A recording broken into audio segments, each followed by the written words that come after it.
Hello সবাইকে। আজ থেকে জানো তো এই বিল্ডিংটার ইট গাঁথনিও শুরু হয়ে গেল। আজকে মোট 7 জন কাজ করছিল। বাথরুমে যাতে জল লিক না করে তার জন্য দেখো এখানে 3 ইঞ্চির মতো ঢালাই দিয়ে দিয়েছে, তার উপরেই ইট গাঁথনি করছিল। এতে বাথরুমের জল লিক করে না। আজ থেকে যেহেতু ইট গাঁথনি শুরু হয়েছে তাই আমি সকাল সকালই এই বাড়িতে চলে এসেছিলাম। দেখতে দেখতে দেখো কতখানি জায়গায় ইট গাঁথনিও হয়ে গেল। ইট গাঁথনির পরে দেখো জায়গাটাকে দেখতে অন্যরকমই লাগছিল। পুরো জায়গাটা এর জন্যই ভিডিও করলাম, যাতে পরে ইট গাঁথনি হলে আমি দেখতে পারি যে আগে এমন ছিল আর ইট গাঁথনির পরে এমন হয়েছে। সন্ধ্যার মধ্যে দেখো এতখানি জায়গায় ইট গাঁথনি করা হয়ে গেছে। যেহেতু আজকে 7 জন কাজ করছিল তাই কাজ অনেক দূরই এগিয়ে গিয়েছিল। এর থেকে বেশি গাঁথনি করতে পারবে না, তার জন্য আধা আধা করেই গাঁথনি করা হয়েছে। এই ফ্ল্যাটগুলো যেহেতু রেন্টে দেওয়া হবে সেই হিসেবেই না বানানো হচ্ছে। আর দেখতে দেখতে দেখো কতখানি জায়গা ইট গাঁথনিও কমপ্লিট হয়ে গেল।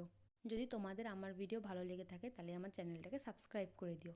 তোমাদের সাথে আবার দেখা হবে। আজ এই পর্যন্তই, বাই।